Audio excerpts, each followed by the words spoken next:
Hello again, I am Blunty, and while this video is about SteamOS versus Windows, or possibly SteamOS versus Windows, depending on how you like to pronounce things, this isn't a be-all and end-all comprehensive look at the gamer's operating system smackdown.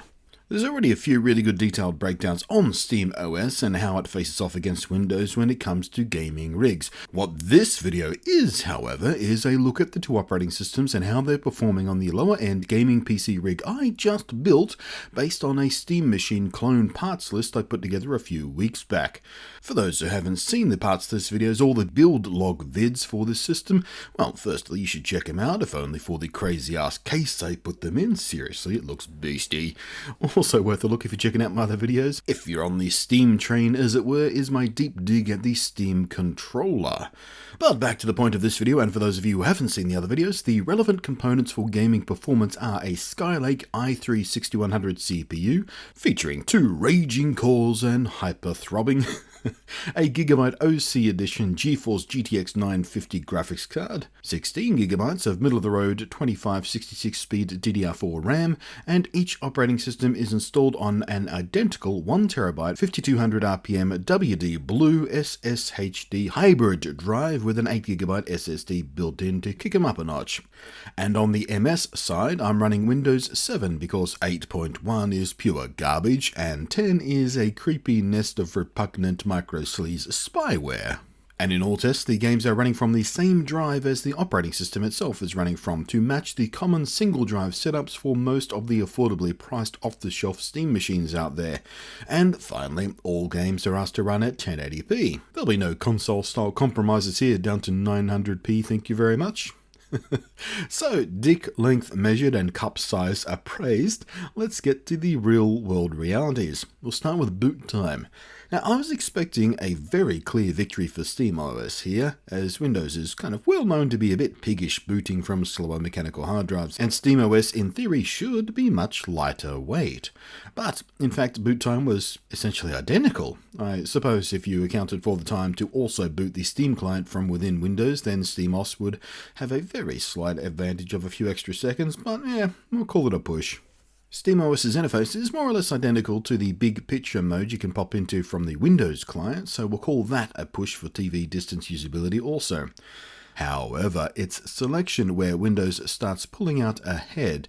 While this situation is slowly getting better, as Valve entices more and more developers to swing out a Linux-compatible version of their game alongside the standard Windows one, it is a cold, hard fact that pretty much most of the AAA titles and a great many classics just will not work on SteamOS and may never work on SteamOS. The other issue is finding out if any title is compatible is a multi-step clumsy process, digging down into the system's specs page. And while there is a way to filter things, as you'd imagine there should be, the filtering sucks.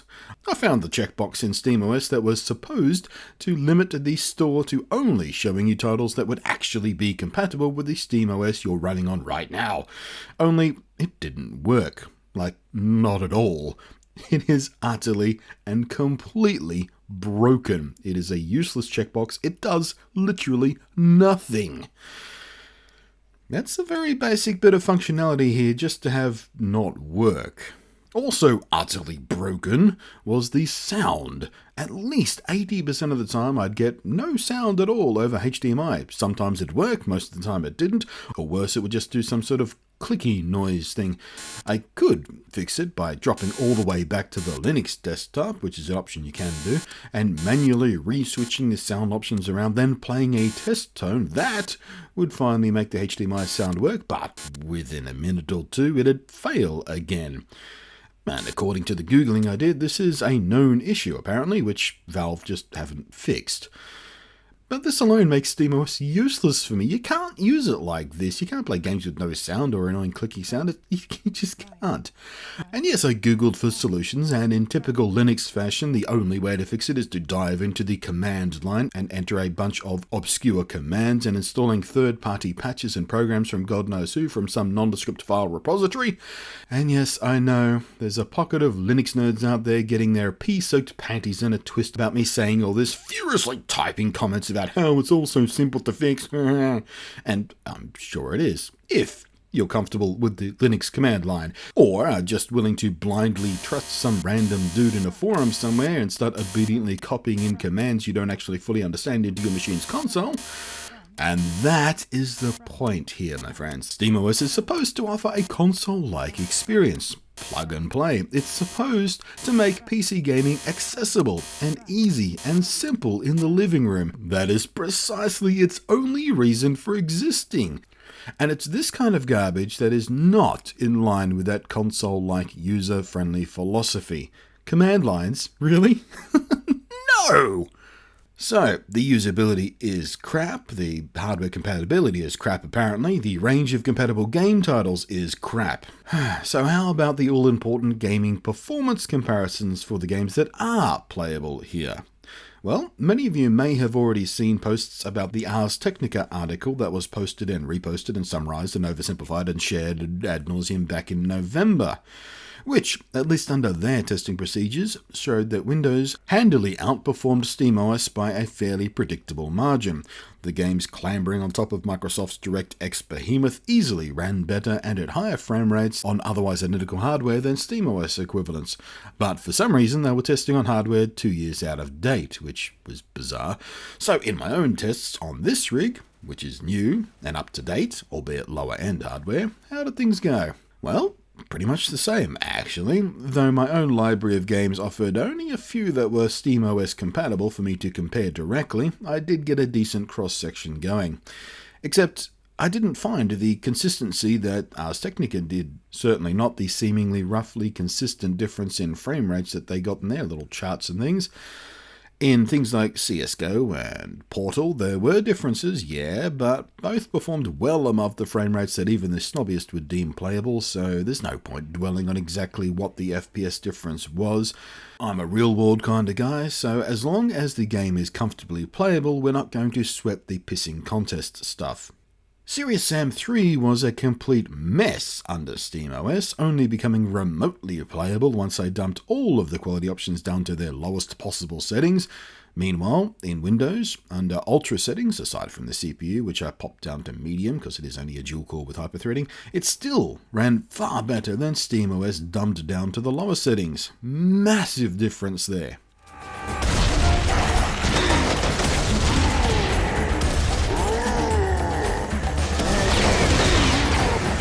Grid Autosport was another that, for all practical purposes of playability, ran pretty much identically and quite nicely too. Sure, it's not the most graphically challenging racing game out there, but it is a fairly good middle-of-the-arena measuring stick, I thought. I did, of course, try a small handful of simpler, low-demand games too, but nothing of interest to report there, of course. They ran fine on both systems, duh. But in general, yep, across the board, Windows ran anywhere from a bit to significantly better. Until this. Ark Survival Evolved. It was by far the most interesting result I got. For a start, it booted into game far quicker on SteamOS than on Windows. I'm talking a whole 40 seconds quicker. I'm already crafting and hunting in SteamOS while Windows is still gurgling along on the loading screens. And again, this is on identical hardware, identical drives. Now, Ark isn't the easiest game to run right now. It's still in active development, and there hasn't been a ton of optimization done. However, to my surprise, the little baby Skylake, the i3-6100, and the NVIDIA GTX 950 here were enough to get a smooth game of Ark running on medium to high settings, with pretty high mesh detail turned up, ground clutter turned up, and even some niceties like subsurface scattering turned on. And aside from the boot time drag on Windows, this was the only game where I found performance pretty much the same given identical graphic settings. In fact, although the frame rates were more or less the same, the game actually felt smoother to play on SteamOS. There seemed to be less hitching, fewer frame drops. Both were quite playable, yeah, but under SteamOS it just felt a little bit more fluid somehow. It felt nicer to play. Oh, and if you're wondering why everything is all snow and frost and stuff, I recorded these clips during Ark's seasonal Christmas gimmick celebratory stuff, so yeah, everything's kind of a winter wonderland right now. They do this kind of thing a lot, actually. It's pretty neat. I did find that I preferred having nicer textures turned on over a higher frame rate, but with fuggo plasticky looking dinos plodding around. You know, one day soon I'm really going to have to play this game properly. So far I've just used it for tests and benchmarks. I threw money at the early access campaign very early on because it seems like an awesome project, and indeed it's taken off in a big way. But I still haven't dug out any decent amount of time to really sink into it properly. I've just sort of potted around in it a bit. Anyway, the point is, totally playable here on both operating systems.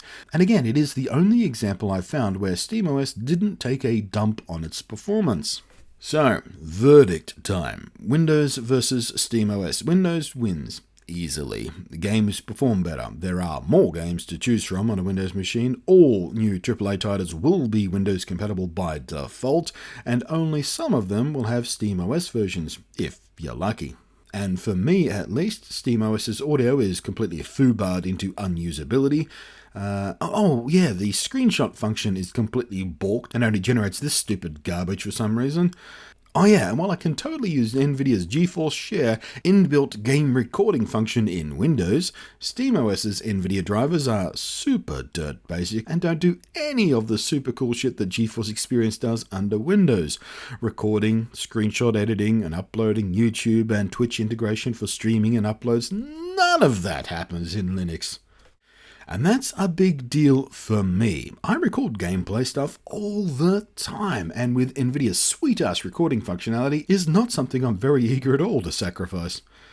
I was, and am, rooting for SteamOS. I want it to be awesome. I'd love to be legitimately free of the massive pain in the ass that is maintaining a Windows-based rig, and the super sleazy bullshit Microsoft is trying to pull off right now with Windows 10, and the fucking update pestering in Windows 7.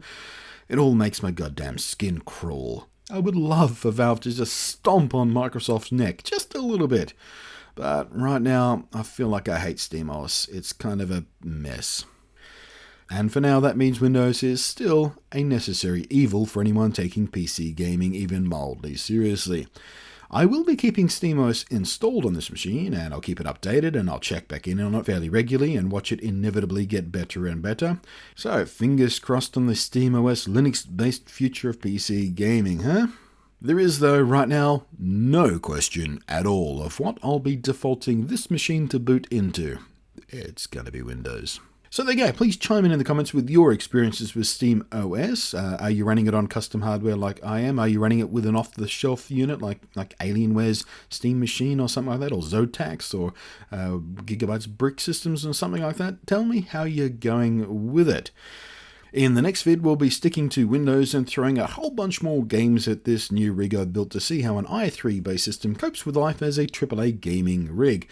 Until then, thanks for watching. I am Blunty, and I will catch you next time.